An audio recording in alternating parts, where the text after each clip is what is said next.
Hi friends, చూడండి, దీన్ని వరి సేను అంటారు. కొంతమంది వరి ఎలా పండుతుందో కూడా కొంతమందికి తెలియదు. కొన్ని చోట్ల మనమేమో బియ్యం వస్తున్నాయి, మనం కొనుక్కుంటున్నాము, తింటున్నాము అనేది తప్ప ఆ బియ్యం ఎలా పండుతున్నాయి ఏంటనేది తెలియదు. చూడండి, దీని గురించి ఒక్కసారి మీకు వివరిస్తాను. మనకు వరి అనేది రైతు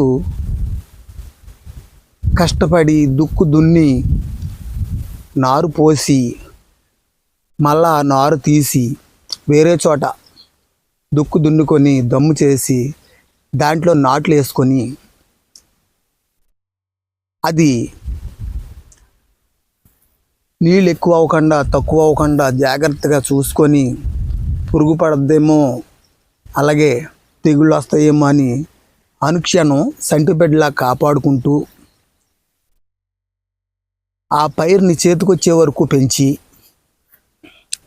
మనకి మన నోటికాడికి తీసుకురాబోయే టైంలో గాలిదుమ్ములు రావచ్చు, వర్షాలు రావచ్చు, విపరీతంగా ఎన్నో ఇబ్బందులకి గురి చేయొచ్చు రైతుని. అలాగైనా శ్రమించి ఆ రైతు తీసుకొచ్చి సావుకారికి చూపిస్తే అప్పుడు ఆ సావుకారు వేసిందే రేటు. ఇంత కష్టపడి పండించిన రైతుకి రేటు చెప్పడానికి లేదు. మేము ఇంత రేటుకి అమ్ముకుంటాం, ఆ రేటు అయితేనే ఇస్తాం అంటానికి లేదు. వాళ్ళు వేసిందే రేటు, ఆ రేటుకే మనం ఇవ్వాలి. డబ్బులు వెంటనే ఇస్తారా అంటే ఎప్పుడుకో తిరిగి తర్వాత ఎప్పుడుకో ఇస్తారు. అప్పటికి ఈ రైతు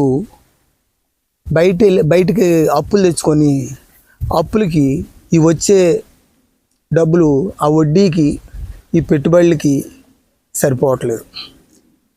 చూడండి, రైతు బతుకు ఎంత దుర్భరంగా ఉందో.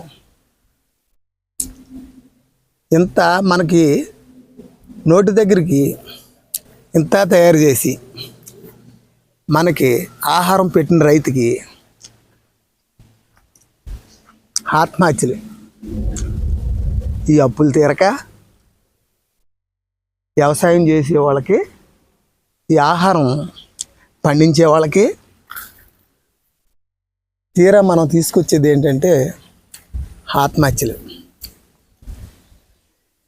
చూడండి, మన ఆరోగ్యం పాడు చేసుకునే వైన్స్, అలాగే సిగరెట్లు, గుటకాలు అవి తయారు చేసే కంపెనీలకి లైసెన్సులు, అవసరమైతే బ్యాంకులో లోన్లు, అప్పులు ఇచ్చి వాళ్ళని ప్రోత్సహిస్తే వాళ్ళు బిల్డింగ్ మీద బిల్డింగ్ కట్టి కోటీశ్వరులుగా పైన ఉంటున్నారు. అది ఆరోగ్యం పాడు చేసేదని అందరికీ తెలుసు. అది తాగి, ఆ సిగరెట్ కానీ ఆ మందు కానీ తాగి ఆరోగ్యం పూర్తిగా పాడు చేసుకునే వాళ్ళు మళ్ళీ ఈ కష్టపడేవాళ్ళే. చూడండి ఎంత ఇబ్బందికరమో.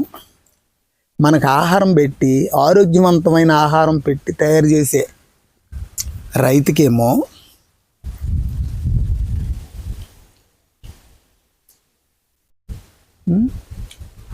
మరణాలు, మనల్ని ఆరోగ్యం చెడగొట్టే బిజినెస్ మ్యాన్లకేమో ఆస్తులు, అంతస్తులు. చూడండి ఫ్రెండ్స్, ఈ వీడియో చూసిన మీ అందరికీ ఇది చూడండి, రైతు ఎంత ఇబ్బందుల్లో ఉన్నాడనేది మీ అందరికీ అర్థమవుతుంది. ఇది ఎంత కష్టపడి పండించాలో ఒక రైతు బిడ్డలకి, రైతులకే తప్ప ఉన్నవాళ్ళకి అనేది తెలియదు. అది ఈ వీడియో మీకు నచ్చినట్లయితే కొంతమందికి షేర్ చేయండి. అలాగే తరచూ మేము వీడియో చేస్తున్నాము, ఇది సబ్స్క్రైబ్ చేసుకొని 10 మందికి ఉపయోగపడేటట్టు షేర్ చేయండి. అందరికీ నమస్తే. Thank you.